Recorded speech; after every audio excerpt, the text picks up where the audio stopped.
हजरत हबीब अजमी एक बुजुर्ग ने कहते ने मैं जरा बुढ़ा हो गया, कमांदा सा मजदूरी सा करदा, लेकिन बुढ़ा हो गया ना तो बाजार भी तुहानू पता है कि बुढ़ा मजदूर आके बह जाए तो कोई उन्होंने मजदूरी वास्ते नहीं लैके जाता, क्यों? ताकतवर नहीं।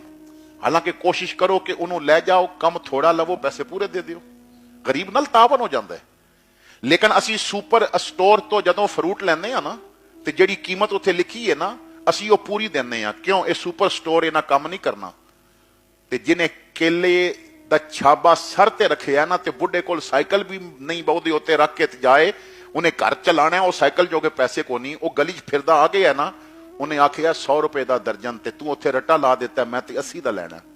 सुपर स्टोर तो मार्केट विचों तू 200-250 तो लैके आया, उत्थे नहीं आखिया कम कर, ते गरीब नूं उन्हें 100 आखिया ते तू कि 80 कर, तेरा हक बनदा सी, 100 मंगे तू 2 दे, तेरा तावन हो जाए।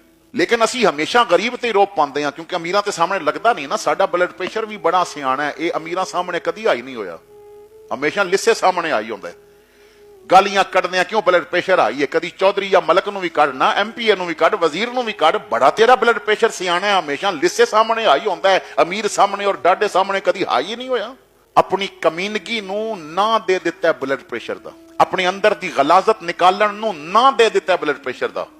एक बजुर्ग दा मैं जुमला पढ़ रहा सा, उस जुमले नूं समझण दी कोशिश करियो, मैं अगली जो गल करना चाहना उधर जाना है। वो बजुर्ग फरमांदे ने, दुनिया विच जिंदगी इस तरह गुजार कि तेरे महल्ले विच रहन ते लोग शुक्र करन, सबर ना करन। गल समझ आइए? तू महल्ले च रह रहे हैं ना ते लोग शुक्र करन कि मालिक बंदा सानू अता दिते, सबर ना करन। इतना बुरा बन के ना रवी कि लोग सबर करन, इतना चंगा बन के रवी कि लोग शुक्र करन, मालिक तू है बंदा साडे महल्ले विच दिता है। जिस तरह पूरी दुनिया शुक्र कर दी है, वो पूरी कायनात दे नबी सन, लेकिन आए इत्थे ने।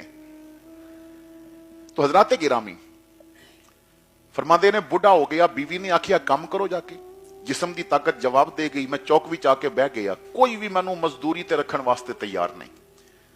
जब शाम हो गई ना तो बल्कि जोहर दी आजान हुई, कहते ने जोहर दी आजान हुई तो मैं मस्जिद चला गया, नमाज पढ़ के लोग चले गए तो मैं साफा पटका उतार लिया, रुमाल उतार लिया ते सफा साफ कीतियां, मस्जिद की सफाई शुरू की। तो मैं किया, रब्बा तेरे बंदे ते मजदूरी ते नहीं रखदे, चल तू ही मजदूरी करा ले। मैं उत्थे नफल पढ़दा रहा, इशा पढ़ के मैं वापस आया, बीवी ने पूछा नौकरी मिली, बच्चे मेरे वाल देख रहे सन, मजदूरी मिली कि नहीं मिली?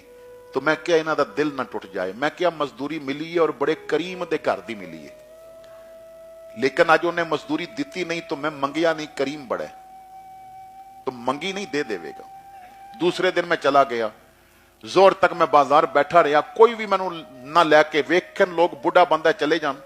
मैं फिर मस्जिद आ गया, फिर मैं इशा तक इसी तरह मस्जिद की सफाई की, सफा बिछा के अंदर रख दित्तियां। मैं खाली हाथ घर चला गया तो बीवी ने पूछा अज भी नहीं मिली? मैं क्या, करीम इतना मैनू मंगदियां शर्म आई है, जिदे घर की मजदूरी पिया करदा है ना, वो करीम इतना है, मैनू मंगदियां शर्म आई है, दे देवेगा। तो सुबह मैं जदों आन लगा तो बीवी कहती है, अज अगर मजदूरी दे देवे तो ठीक है, नहीं तो जवाब दे आवी किधरे और मजदूरी कर। कहते ने उस दिन फिर मैं बाजार नहीं गया, मैं सीधा मस्जिद चला गया, सारा दिन मस्जिद बह के रोंदा रहा। अब बीवी कहती है, मजदूरी ना लभी तो छोड़ देवी, जे तेरा घर छड़िया तो जावांगा किथे? कोई ते अपने कोल रखण वास्ते तैयार नहीं, जे तेरा भी छड़ दिया तो जावांगा किथे?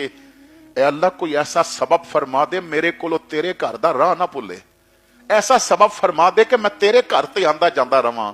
फरमाते ने, फिर मैं इशा पढ़ के मस्जिद ही बैठा रहा, जो बच्चे सो जान ते देर नाल घर जावांगा। काफी देर हो गई, मैं घर दे दरवाजे ते पहुंचिया, दस्तक दी तो मेरी बीवी ने आके दरवाजा खोलिया। तो मैं जदों बीवी का चेहरा देखिया तो बीवी बड़ी खुश सी। तो कहती है, किथे रह गए सो? मैं खाना पका के इंतजार कर रही सा। मैं क्या, खाना किथों आया? तो कहती है, मेरे नाल ते आओ। अंदर किचन विच लै गई तो राशन दियां बोरियां पईयां सन, ढेर लगे सन। कमरे च लै गई, मैनू उन्हें कुछ कपड़े दिखाए, कुछ पैसे दिखाए, ऐसे थैलियां दिखाइयां जिहदे च दीनार सोने दे सिक्के सन। मैं किया, ये किथों आया? उन्हें कहा, असर तो बाद दरवाजे ते दस्तक हुई सी, मैं पता किया तो आवाज आई, तेरा खामन जिथे मजदूरी करदा है ना, उस करीम ने भेजिया कुछ सामान अंदर रखना है। जरा पर्दे च हो जाओ। मैं पर्दे च हो गई, उन्होंने किचन भी सामान नाल भर दिता है और ये पैसे ते कपड़े भी दे गए, तेरे कपड़े मेरे कपड़े बच्चियां दे कपड़े दे गए। ते जान लगे सिर्फ इतना कह गया है, भैन अपने खामद नूं आखी, ओ करीम कहंदा है मैनू मजदूरी देने देर हो गई है, मेरे घर दा काम छड्डे नहीं, आंदा रिज़्क पहुंचण विच देर नहीं होगी। उस मालिक ने खुद जिम्मा लिया। असी जितना अमीरां कोल जाके रोंदे हां ना, तू तहज्जुद दे मुसल्ले ते रो, फिर किसे सामने रोवें ते मैनू गल करी। असी बंदियां नूं दुखड़े सुणाने हां, रब नूं कदी दुखड़े नहीं सुनाए।